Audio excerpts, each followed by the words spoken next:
Pilatos a entregar Jesus para ser crucificado? Primeiro foi por causa do clamor do povo. Clamor do povo. Lucas capítulo 23, versículo 23. Segundo, o clamor da multidão prevaleceu, né?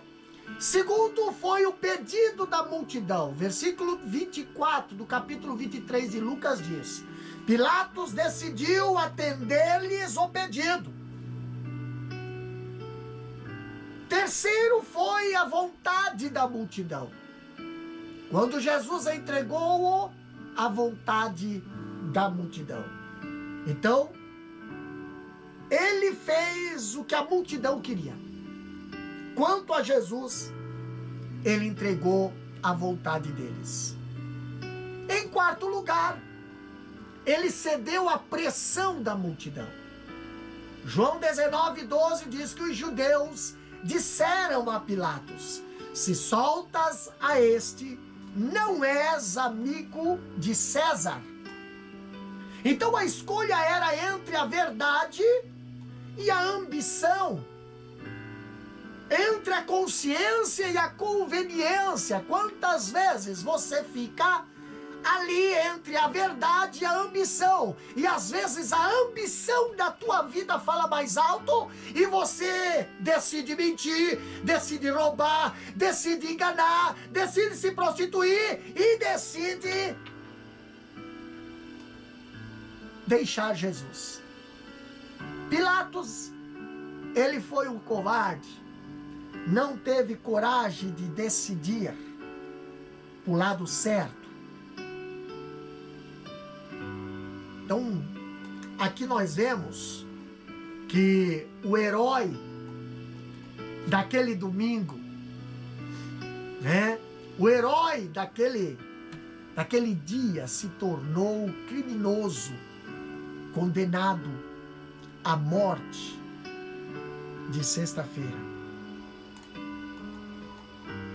Depois de açoitar, a Bíblia fala, versículo 26 de Mateus. Capítulo 27, versículo 26. Então soltou-lhe Barabás, e tendo mandado açoitar a Jesus, entregou-o para ser crucificado. Depois de açoitar a Jesus, Pilatos o entregou para ser crucificado.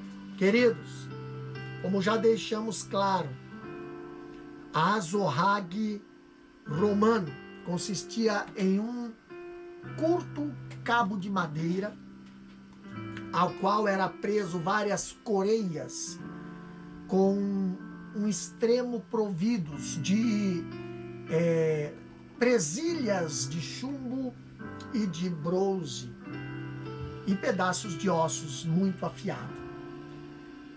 Então, os açoites, eles eram deferidos especialmente nas costas da vítima, que ficava nua e encurvada. E com esses açoites, a Bíblia diz, a carne era lacerada, a ponto de ficar profundamente exposta às veias, artérias e às vezes mesmo as entranhas, e os órgãos internos se expunham entre os cortes. Isaías, ele escreve no capítulo 53, vamos ler Bíblia? Isaías 53, versículo 5. Olha o que Isaías ele fala. Isaías, ele já tinha profetizado. Capítulo 53, versículo 5 diz bem assim: mas ele foi ferido pelas nossas transgressões e moído pelas nossas iniquidades. O castigo que nos traz a paz estava sobre ele, e pelas suas pisaduras fomos sarados. Então os soldados, eles bateram em Jesus, açoitaram Jesus. A Bíblia fala no capítulo 27 de Mateus, versículo 27 até o 31, que os soldados escarneciam de Jesus.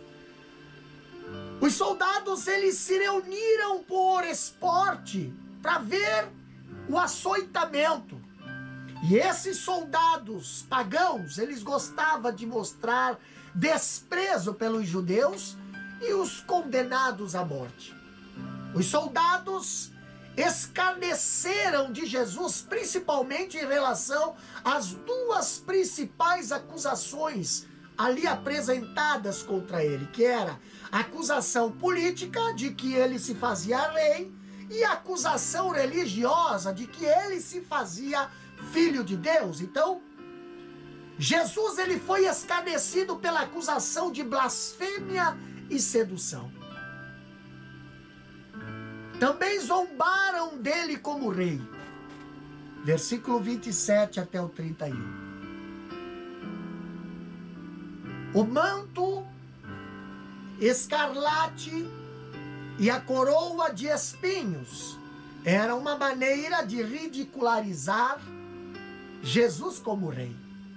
Agora você sabe por que colocaram uma coroa de espinho na cabeça de Jesus. Agora você sabe por que colocaram um manto sobre Jesus. Era para zombar dele. Zombaram dele como filho de Deus.